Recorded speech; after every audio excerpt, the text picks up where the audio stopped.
I've been in this quiet Seattle suburb for about a decade now. It's the kind of place where everyone knows everyone else's business, but in a neighborly way.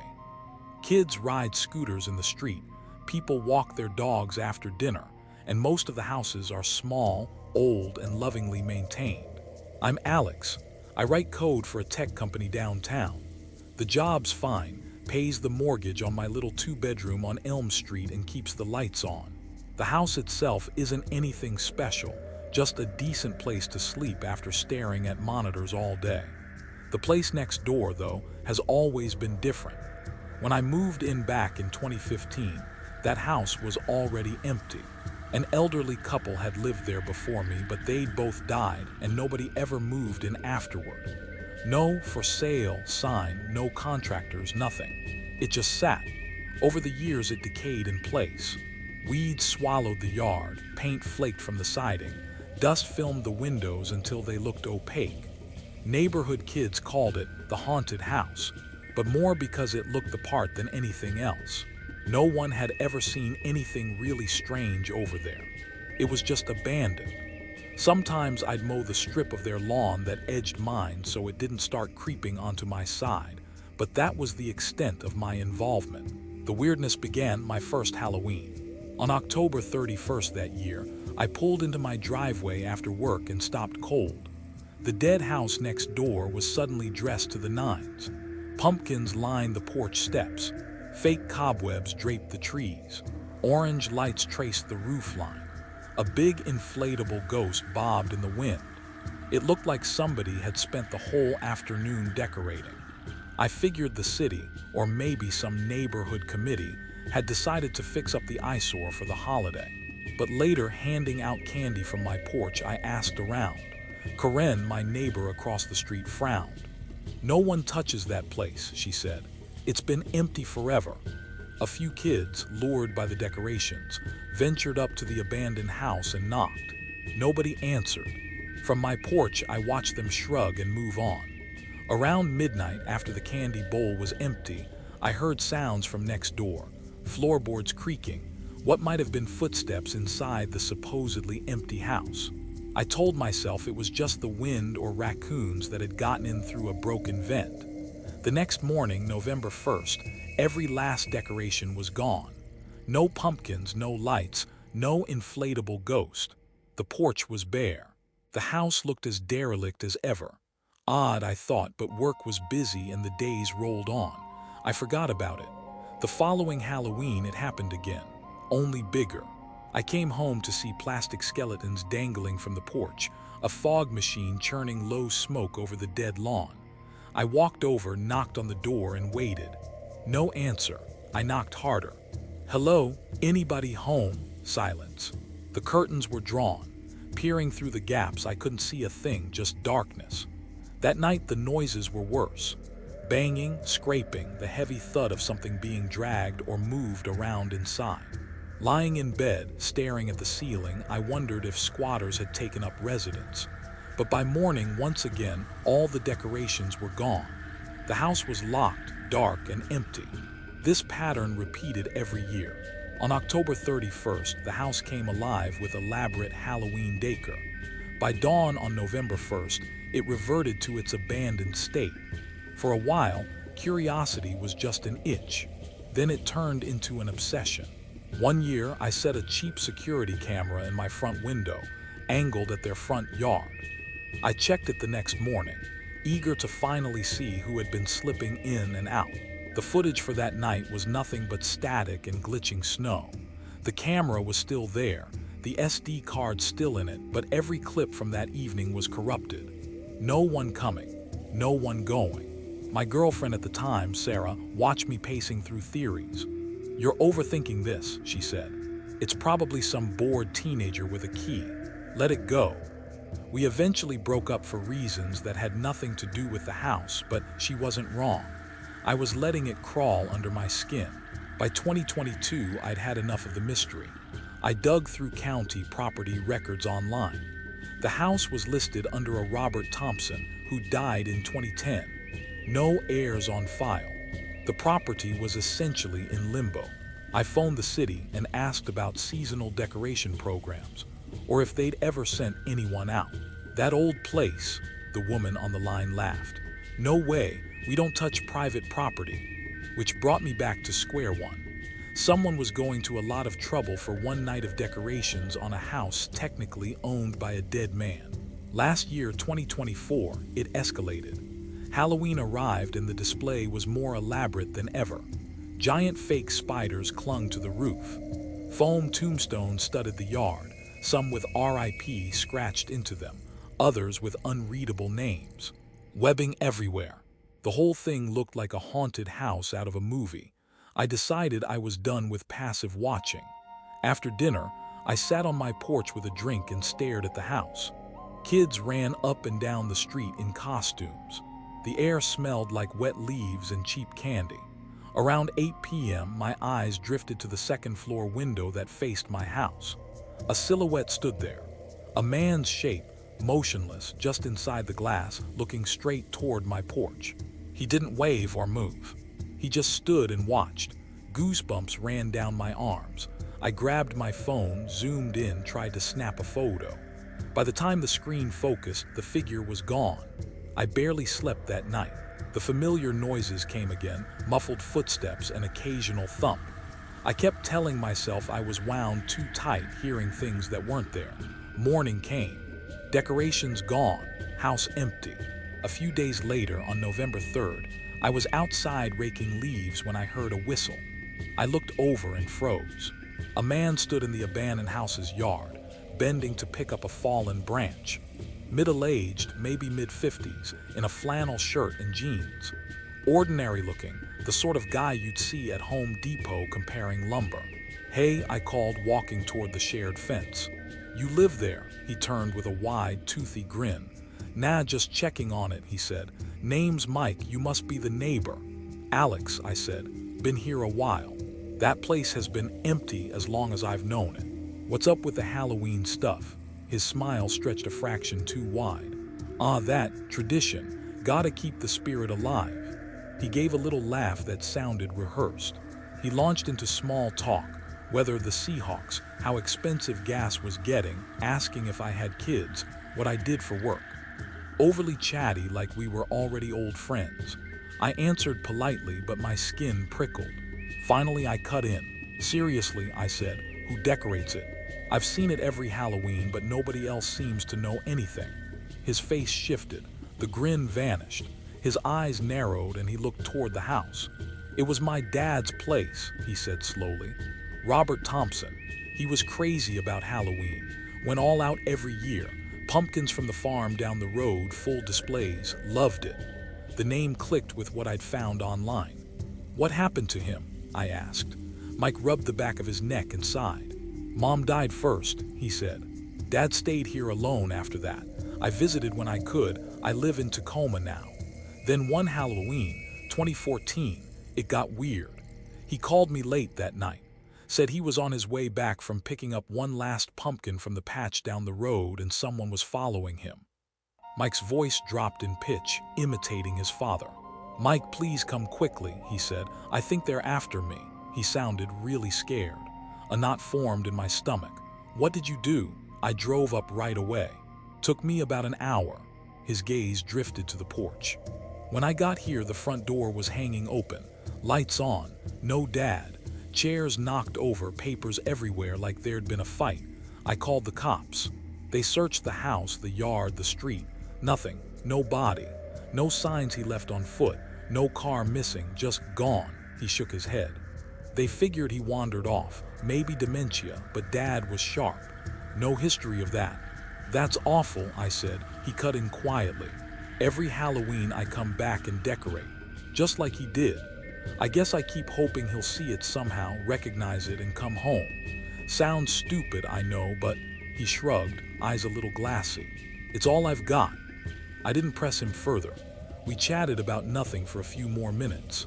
Then he checked his watch, said he had to head back to Tacoma, gave my hand a hard, too long shake, and walked up the street to a pickup parked half a block away.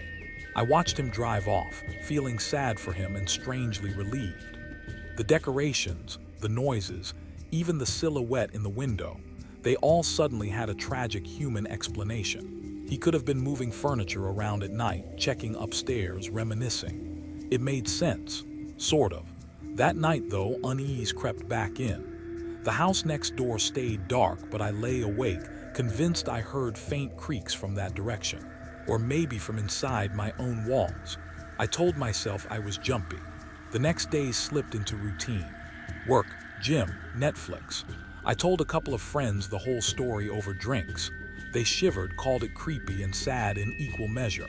Then on November 10th, I came home late. It was about 9 p.m., dark, rain smearing the streetlights. I pulled into my driveway and immediately knew something was wrong. My front door stood wide open. Rain blew into the entryway, soaking the mat. My heart started hammering. I stayed in the car, locked the doors, and dialed 911. Possible break-in, I told the dispatcher, forcing my voice to stay level. 2 officers arrived within minutes. Flashlights out, guns holstered but visible, they led the way inside while I followed. The place was wrecked. Drawers yanked out and upended. Couch cushions slit open. My TV ripped off its mount. My laptop gone. My watches, jewelry, and about $2,000 cash from a small safe in the bedroom, all missing. The front door frame wasn't splintered. The lock wasn't broken. It looked like someone had simply turned the knob and walked in. While Officer Ramirez took my statement, I mentioned Mike. "There was a guy over here a few days ago," I said. "Says his name's Mike Thompson. Claims the place next door was his dad's. Maybe check him out." Ramirez exchanged a quick glance with his partner and frowned. "Next door?" he asked. "That place has been empty for years. Nobody lives there." "No, I know," I said. "But this guy, Mike Thompson, said he comes by for Halloween. His dad was Robert Thompson." Ramirez pulled up the property file on his tablet. "Robert Thompson, owner of record, deceased 2010, property in probate, no current occupants, no relatives listed." I shook my head. "I talked to him. He told me his dad disappeared in 2014, after Halloween. He called him from a pumpkin patch." Ramirez cut me off, scrolling. "Sir, the record says Robert Thompson died of a heart attack in 2010. Natural causes, buried in Greenwood Cemetery. There's no missing persons report from 2014, and no Mike Thompson associated with this address." I felt cold all over, like the floor had dropped beneath me. "That's not possible," I said. "He was standing in that yard, right there." They decided to check the house next door anyway. The back door was unlocked, which was unusual. Inside, it was exactly what you'd expect. Dust, stale air, old furniture outlines on the floor. No recent mail, no food, no blankets. Maybe some smudged prints in the dust, but it could have been kids or city inspectors from years ago. Back at my place, they dusted, took photos, told me they'd file the report, and suggested I reinforce my doors and windows. Also, Ramirez added as they left, maybe steer clear of that place next door. Even empty houses attract trouble sometimes. That night, I barricaded my front door with a chair and fell asleep clutching a baseball bat. Sometime after midnight, I woke to the sound of footsteps next door. Slow, measured, crossing the floors. I held my breath, straining to hear. Something that might have been whispering drifted through the wall, too soft to catch words if there even were any. The next morning, I took a day off and went to the county building in person. I requested everything they had on Robert Thompson. It all matched what Ramirez had shown me. Robert Thompson, deceased 2010. No spouse listed. No children. House vacant ever since. No police reports from 2014 regarding him. No connections to any Mike Thompson. On my lunch break, I drove to Greenwood Cemetery. I found Robert's grave in a quiet corner, weathered headstone, patchy grass around the base. Leaves half covered his name. Whoever Mike was, he wasn't Robert Thompson's son in any official sense. I drove home with a knot in my gut.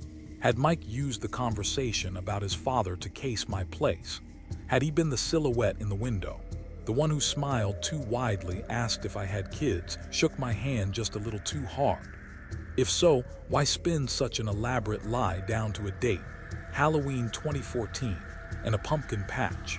I changed the locks, had a security company install cameras with remote backups, and added motion sensors by my doors and windows. Even so, most nights I feel a weight pressing from that direction. The empty house, its upper window angled straight toward my bedroom. Halloween is creeping closer again. Sometimes deep in the night there's a knock, not at the front door, from the walls. Hollow, deliberate taps I try to blame on pipes or settling wood. But I know in that part of me that won't be argued with that something is wrong on this street. And for me, it all started with those damn decorations. I love October more than any other month. First, it's the air, how it finally cools enough that you can breathe deeper again. The smell of dry leaves and cold soil, the sting of morning fog. Coffee actually warms your hands instead of just sweating your palms. Last year, we spent the whole month at my grandparents' farmhouse, out past where the road even remembers it was once busy. My wife and I told ourselves we were doing it for our 7-year-old son, Ethan, that he needed a long, simple fall. The truth was I wanted it just as badly. I grew up there. I know which back step creaks, which patch of the yard stays muddy no matter how dry the season. A narrow path runs behind the barn, through the Johnsons' old fence line, and into my grandfather's pumpkin rose like a pale scar. He still keeps a small pumpkin patch going every Halloween. At this point, it's more ritual than business, but locals like to drive out, snap photos, and let their kids choose pumpkins still anchored to the vine. He loves the routine. Watering in the mornings, a little weeding before lunch, checking the fence once the heat drops. Every day that October, we helped. My wife floated between the kitchen with my grandmother and the front porch, taping up paper bats, fluffing a scarecrow, hanging a plastic skeleton from the rail. I dragged hoses and inspected vines. Ethan raced ahead, his little boots thumping the dirt, ducking under the low, yellowing leaves like they were tunnels in some secret world. We slipped into an easy rhythm. Breakfast at the wide kitchen window, steam clouding the glass. Coffee for us, hot chocolate for Ethan. My grandfather would nudge his cap back and lay out the day's plan in that slow, deliberate way of his. We'd pull on jackets that felt too heavy in the sunlight but perfect in the shade. Some days cars pulled in and kids climbed on hay bales for photos. Other days it was just us, the wind, and a handful of bold crows. At night, we decorated a bit at a time. My grandmother has boxes of old Halloween stuff, an orange plastic pumpkin lamp from the 90s, a tangle of string lights that always nodded themselves, a cardboard witch with a bent broom. We draped the porch in orange and black. Ethan insisted the scarecrow belonged in the field, not by the house, guarding the pumpkins. We moved it twice before he was satisfied. One row in and off to the left, where anyone walking up the path would see it first.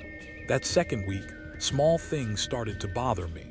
Some mornings we'd walk out and find a section of vines flattened, not trampled like kids had run through, just 2 or 3 vines mashed down, as if someone had stepped carefully and put deliberate weight in just a few places.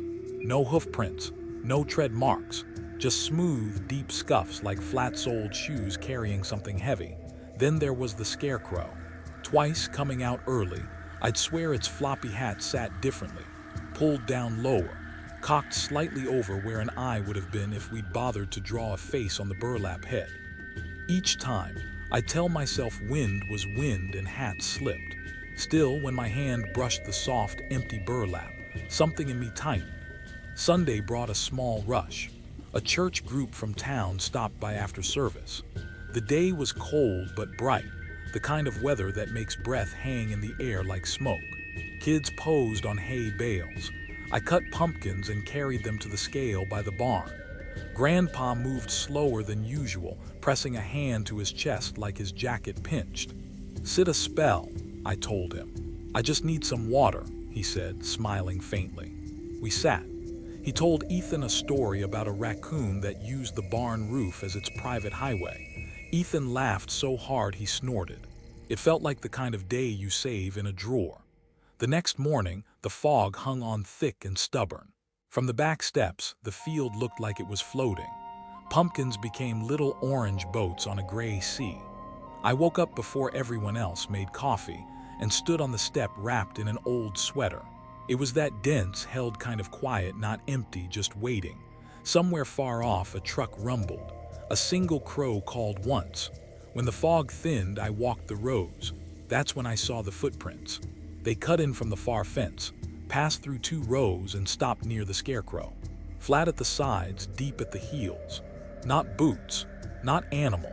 Like someone in plain shoes had crossed the field under weight, carrying a bag maybe, and then turned around, retracing their path back to the sagging fence. The top wire there drooped low enough for an adult to step over. Neighbors use shortcuts like that all the time out here. Normally it wouldn't bother me, but the way the trail paused right at the scarecrow, dead center, made my chest feel tight. I straightened its hat again, fingers pressing into the formless burlap. Then I told myself to quit being dramatic. We had work to do. 2 families came by that afternoon. Later, my wife and I drove into town to buy more lights because half of last year's had given up. That evening, after dinner, Grandpa went to bed early. Said he felt a little off, tired, mildly nauseated, a bit warm. My grandmother checked his forehead, frowned and fussed. He didn't want to go to urgent care, promised to see how he felt in the morning. I kept waking that night, once to a faint thunk, like something light set down on the porch. Another time to a soft rustling outside, like dry leaves pushed along by a wind I couldn't hear. Each time I sat up, held my breath, and heard only the house, quiet creaks, cooling pipes. I blamed the new string lights ticking as they cooled. October 21st was gray, cold, and etched into me now forever. Ethan usually woke first at the farmhouse. He loved it there, loved sliding across the wood floor in socks, loved being the one to open the back door and check that the scarecrow was still on duty. That morning, I half woke to the sound of the back door closing softly. I glanced at my phone. 6:43 a.m. He's just on the porch, I thought, groggy. The field is right there. There's nowhere for him to go. I got up, pulled on jeans, went to the bathroom, brushed my teeth. I remember how normal it felt. I was pouring cereal when it came. A scream, high and sharp, and then cut off. Ethan's voice, but twisted by a depth of fear I'd never heard from him. Something in it snapped like a rope giving way. The spoon slipped from my fingers and clanged against the counter. I ran to the back door, yelling his name, and didn't bother with shoes. I took the steps in one jump, bare feet hitting cold dirt, sprinted for the field. The scarecrow stood where we'd left it. Pumpkins glowed dully in the flat light. No movement, no Ethan. Ethan, I shouted again.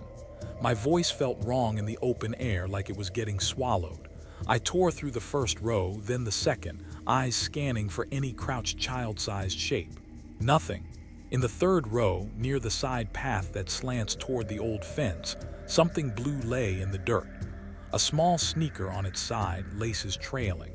Blue, with a spot of old sticker residue on the heel we'd never fully scraped off. His shoe. The world narrowed. My legs went weak and cold, but I forced them to move. I grabbed the sneaker and screamed for my wife until my throat burned. She burst out of the house, hair loose, face stark. My grandmother stumbled behind her and put a hand over her mouth when she saw the shoe. I tried to dial 911 and miskeyed twice, my fingers barely working, saying the words out loud. Our son is missing, made it both real and impossible at the same time. The deputies arrived faster than I'd expected for a rural road. The first cruiser, then a second, then an unmarked SUV. Their movements looked unhurried, but everything was done with efficient precision. One officer talking to us, another walking the rows carefully, a third scanning the tree line. My wife sat on the back steps, clutching Ethan's other shoe like it was fragile enough to break. My grandfather tried to come out and search, but swayed on his feet. My grandmother steered him back inside with water and aspirin. Guilt and anger tangled inside me. They asked if anyone might have a reason to target us. We said no. Any strange visitors recently? Any workers? I mentioned the trampled vines, the footprints, the way the scarecrow's hat seemed to move. I heard how it sounded, like I was grasping at ghosts. The deputy just nodded and jotted it down, then walked to the sagging fence and took a photo. Neighbors trickled over when they saw the flashing lights. One woman draped a jacket over my shoulders I hadn't realized I needed. Another said she'd seen a man walking along the old creek turnoff road the previous night, carrying something bulky, maybe a backpack, maybe a box. He'd moved quickly, head down, like he didn't want to be noticed. She'd assumed he was going night fishing. The deputy marked the time she gave, around 10 p.m. Without judgment, the sheriff arrived as the search widened. Older man, solid presence. He set up a makeshift command post at the tailgate of a truck, called in a K-9 unit, and asked if we had any cameras on the property. "We brought a doorbell cam from the city," I said stupidly, but never installed it. He spread out a printed satellite map and pinned it down with a magnet. His finger traced a triangle: farmhouse, pumpkin field, tree line. Likely paths. When the dog arrived, they started near the house. For a long, stretching moment, nothing. Then the dog tugged toward the row where I'd found the shoe and followed the scent straight to the fence, whining, tail rigid. They asked us to stay back. They stepped over the sagging wire into the scrub, sumac and young poplar, underbrush clutching at their pants. I trailed at a distance, stumbling over roots, my breath ragged. The woods were suddenly full of sounds. Every twig snap could have been Ethan. Every brush of leaves could have been someone else. The path curved left, rose slightly to a low ridge, then dropped, revealing something half swallowed by trees. A cabin, more like a shack really. The roof patched with mismatched sheets of metal, a short chimney tilting to one side. I knew it dimly from childhood games of hide and seek as the old cabin, the sort of landmark you grow out of and stop visiting. Two deputies approached with careful, deliberate slowness. The dog strained at the leash, whining. The sheriff called out, clear but not shouting, identifying them as law enforcement, asking anyone inside to speak. No answer. He knocked. The door stuck, then gave with a sharp jerk. One deputy eased it open. Another took point. From my spot in the trees, my hand braced against rough bark, I heard movement inside. A scrape of something. Then the smallest sound. A choked-off whimper like someone trying to swallow a sob. Everything after that moved in jumps. A command barked, a thud. The scrape of a chair or box. Low voices. Then, faint but real, my son's voice, muffled like it was coming from under a blanket. The sheriff turned and called back, voice level. "We've got him, he's here." My knees buckled. When they brought Ethan out, he clung to the deputy's neck, soaked in sweat and dirt. His socks were caked with mud. He was shaking so hard it made his teeth knock, but he wasn't crying. He buried his face against the deputy's shoulder until he spotted me. Then he launched himself into my arms and locked his hands around my neck with surprising strength. I could feel his heartbeat hammering under my jaw. They led the man from the cabin in handcuffs. He looked to be in his 30s or 40s. Scraggly beard, thin face, eyes that stayed fixed on the ground. Plain jacket, flat shoes. He didn't resist, didn't shout, just sat where they told him, silent. He looked exactly like someone you'd pass on the sidewalk and forget immediately. That was the worst part. A paramedic checked Ethan back at the farmhouse. Aside from scrapes and some redness where someone's grip had been too tight, he was unharmed. Physically, at least. He refused hot chocolate, watching cartoons, even talking. He sat small and stiff on my lap, staring at the back window like he expected someone to appear there. Eventually, in a tiny voice, he told us what happened. He'd woken up early and gone to say good morning to the scarecrow. He'd noticed the hat on the ground and gone to pick it up. That's when a man stepped out of the taller grass near the unweeded section. Ethan tried to run, but the man grabbed him under the arms and carried him away. His shoe came off as he kicked. The man smelled like old smoke, Ethan said. The man hadn't hit him or yelled, just held him tight and kept telling him to be quiet as they walked. The cabin had been dark. There'd been a blanket on the floor and a chair. The man told him to lie down. He didn't tie him. He didn't do anything else, just watched. He looked tired, Ethan said. That word lodged in my brain and never left. Later that afternoon, the sheriff came by. He told us the cabin had clear signs of occupancy. Food wrappers, a rolled-up mattress, an old backpack, a cheap phone with no service left, a battery lantern, a map of the area. The man had been living there for a while. He carried no ID. They'd figure out who he was through prints. I asked why. I had to. The word came out harsh and thin. The sheriff's jaw tightened slightly. Sometimes people drift, he said. Sometimes they plan things that don't make much sense to the rest of us. He promised they'd dig into the man's history, look for patterns, any indication this wasn't a one-off. He spoke like someone who had kids of his own. We stayed 2 more nights. Ethan refused to leave my side. My grandparents needed us. My grandfather especially seemed deflated. We installed a floodlight over the back steps, added a latch to a gate none of us had ever bothered to secure. The scarecrow went first. Ethan didn't want to see it anymore. Neither did I. We neglected the field. No watering, no visitors. The pumpkins softened, their bright orange paling at the edges. My grandfather admitted he'd felt particularly ill that morning and hadn't gone out at all. He blamed himself, though he never said the words directly. I heard him cry once, a short, raw sound from the next room. "It's not your fault," I told him more than once. I'm not sure he believed me. I'm not sure I did either. Guilt is stubborn that way. A few days later, the sheriff called. They'd identified the man. No current address. A thin record of minor arrests scattered across different counties. Temporary jobs, seasonal labor, cash under the table.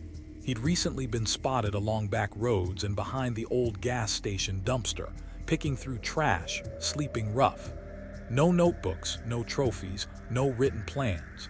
No evidence he'd watched our family for long or intended to come back later. Just a man in the wrong place, making a decision that could have ended in a nightmare instead of almost one. If that was meant to comfort me, it only half worked. We never learned why he chose that morning, that field, that child. We ended up with a line of footprints, a scarecrow with a wandering hat, a shoe in the dirt, and a door opening on a cramped, dark room. We ended up with a chain of lucky things, quick response times, good neighbors, a dog that followed a scent like its life depended on it. We ended up with my son's heartbeat under my jaw and his fingers digging into my shirt. At the end of the month, we packed the car with decorations and a few uncarved pumpkins and drove back to our apartment. We left one pumpkin on the balcony and let it rot slowly. Every time I took out the trash and saw its side caving in, I thought about how quickly something can go wrong when you're not watching. For a while, Ethan slept on a mattress on our bedroom floor. Often he'd wake around 6:43 a.m., a time his body apparently anchored to, and crawl up between us. By December, he started sleeping through the night. By January, he wanted his own room again. I, on the other hand, picked up 2 habits I can't shake. Wherever I am, park, school field, new neighborhood, I walk the fences. I look for low spots and broken wires, for quiet paths most people don't use. I notice footprints in places they don't belong. And I will never again put up a scarecrow. Maybe it's silly to blame a pile of straw and a hat, but I can't take the idea of a fake person standing guard ever again. If something's going to watch over what matters, I want it to have real eyes. That Halloween, we left our porch light off and watched a movie with Ethan. No costumes, no pumpkins, just us together. It started like so many stupidly dangerous things in high school with a group chat. First week of October, the air just starting to sharpen, Halloween sliding into everyone's thoughts. For my friends and me, it might as well have been a national holiday. There was me, Liam, the one who always organized. Chloe, who put on a tough front but jumped at every horror movie jump scare. Ben, our resident skeptic, convinced everything had a boring explanation. And Sam, quiet and observant, the kind of loyal that doesn't announce itself. We'd been a unit since middle school. Every year we threw a big Halloween party, non-negotiable tradition. So I did what I always did. Opened my phone, started a new group chat, added the three of them and named it Halloween Havoc 2019. I kicked things off. "All right, guys, it's that time. Party planning starts now," Chloe replied in seconds. "Yes, we're going over the top this year, fog machines, everything." Ben chimed in. "Let's not blow the budget like last year. Remember the 10-foot inflatable spider that popped after 2 hours?" Sam's reply was short. "I'm in." We went back and forth for about an hour. Theme, snacks, playlist assignments, costumes. It felt light and easy. Just us in our bubble. Then I saw it. A fifth member had joined the chat. I opened the participants list. The new entry was just a phone number. No saved name. Who's the new number?" I typed. "Probably one of you on a new phone," Ben wrote. "Chloe, that you?" "Nope," she answered. "Not me." Sam said he hadn't added anyone either. We all paused. I hovered over the remove option, telling myself it was a glitch. Before I could tap it, a message appeared from the unknown number. "This sounds fun." 4 words, but they landed wrong. Ben, doing what Ben does, took over. "Haha, okay, who is this really?" "One of Liam's cousins." I told them I had no idea who it was. Chloe sent, "Just kick them." "This is creepy." Before I could, another message popped up. "Don't be scared, Chloe, it's just a party." Chloe's replies came hot. "How do you know my name?" Followed quickly by, "Seriously, this isn't funny." We tried to rationalize it. Maybe it was someone from school who had a few of our numbers and was trying way too hard to freak us out. Maybe they'd heard me say Chloe's name in the hall. Maybe. But it didn't sit right. Then, for several days, nothing. The unknown number stayed in the chat like a silent observer. We tried to ignore it and kept planning. Decorations, food assignments, whether we needed a second speaker. But it felt like talking, while someone listened from behind a half-open door. The real trouble started a week later. Our group hangout spot was a specific bench at the park overlooking the duck pond. After school, we sat there, talking trash about teachers and future plans in equal measure. Later that night, my phone buzzed. New message in Halloween Havoc. It was a photo from the unknown number. The image showed the 4 of us on that exact bench, captured from behind a large oak tree. We were laughing mid-conversation. The angle was sneaky, like something out of a documentary about stalkers. My hands went cold. I called Chloe. She answered on the first ring. "Did you see it?" she asked, voice thin with panic. "Liam, did you see the picture?" "Yeah," I said. "Someone was there. Someone took that while we were sitting there." In the chat, Ben tried to tamp it down. "It's got to be someone from school messing with us. They saw us at the park, snapped a pic, thought it would be hilarious and edgy. Stupid prank." Then another message arrived, just text this time. "Still think it's a joke, Ben. You should be more careful crossing Elm today. You almost missed that blue sedan." Ben went silent. We all knew why. On the walk home, he'd almost stepped into the path of a blue car on Elm Street. He told us about it in person, with a half-laugh, saying, "Guess I need glasses." But he hadn't texted it. Whoever this was had been there watching him. The messages got sharper. They started dropping personal details, things we hadn't said online. They knew about Sam's crush on a girl in our chemistry class, something he'd only admitted to us face to face. They knew I was terrified of failing my calculus exam. They knew Chloe's recurring nightmare about being trapped in tight spaces, a secret she'd only ever whispered to me in my room with the lights off. These details showed up in the chat like casual asides. "Sleep well tonight, Chloe. Try not to get stuck. Liam, studying calc. I know how much you hate limits." It felt like our private lives were being picked apart and fed back to us, bite by bite. We tried blocking the number. It didn't work. The account stayed attached to the group like mold you couldn't scrub off. Finally, Ben snapped. "I'm done," he typed. "This is stupid, I'm out." He left the chat. We all stared at the screen. Part of me wanted to follow. Part of me was afraid that would make things worse. A minute later, Ben sent me a private message. "My phone is freaking out," he wrote. "Apps are opening and closing by themselves." Back in Halloween Havoc, the unknown number posted a new photo. Ben, asleep in his bed. the blanket pulled up to his chin, his face slack and peaceful. The photo was grainy and dark, taken from the foot of the bed inside his room. The timestamp was 3:14 a.m. the night before. My skin crawled. Ben's name reappeared in the group member list. None of us had added him back. Then from the unknown number, "You can't leave." That broke whatever illusion of a prank remained. The next day, we met at my house without texting first. We just arrived, one after another, pale and quiet.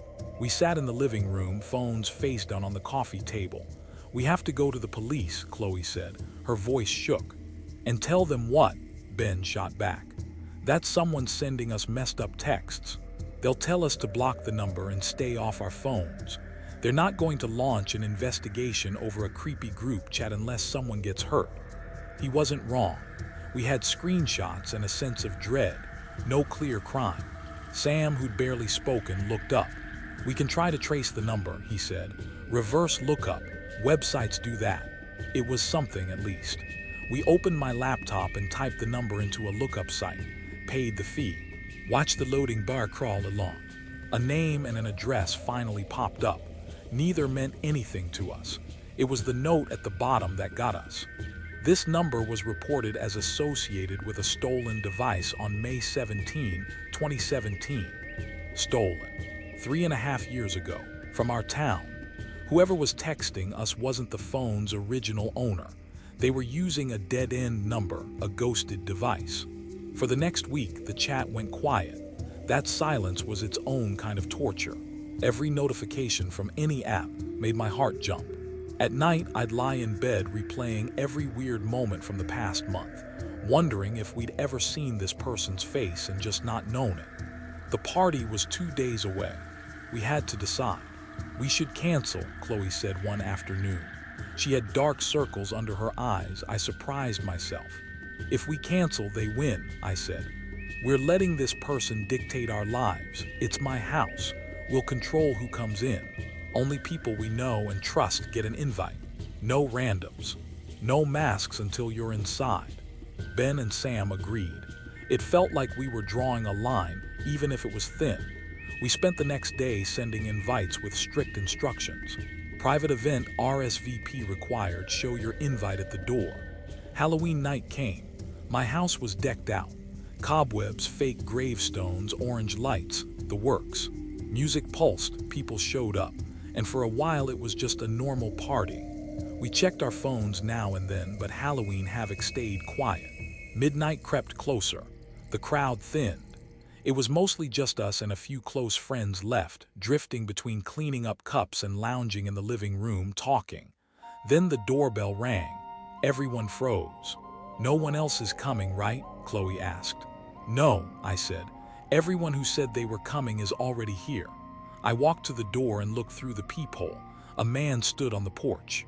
He wore a plain black hoodie and a white plastic mask, featureless, expressionless. It covered his entire face. "Who is it?" Chloe whispered behind me. "I don't know," I said. "Could be someone's ride." I opened the door a crack. "Can I help you?" He didn't answer. He pushed the door wider with his shoulder, forcing me backward as he stepped inside. The room behind me went silent. He reached into his hoodie and pulled out a knife. "Phones and wallets on the table," he said, voice low and rough. Now, it wasn't a voice I recognized. Fear slammed into me. After all the digital creeping and psychological games, it felt like the threat had finally stepped into the room with us. This was real.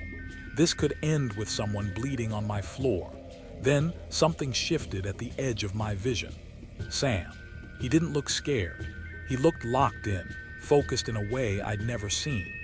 I knew he took kung fu classes a few nights a week, but I'd always thought of it as just another hobby. Stories about sparring, bruised knuckles. Before the man could fully process the room, Sam moved. He stepped forward, not back. One hand swept the man's knife arm aside. The other snapped down on his wrist at some exact point Sam must have practiced 1,000 times. There was a crack. The man yelped and dropped the knife. It clattered on the hardwood.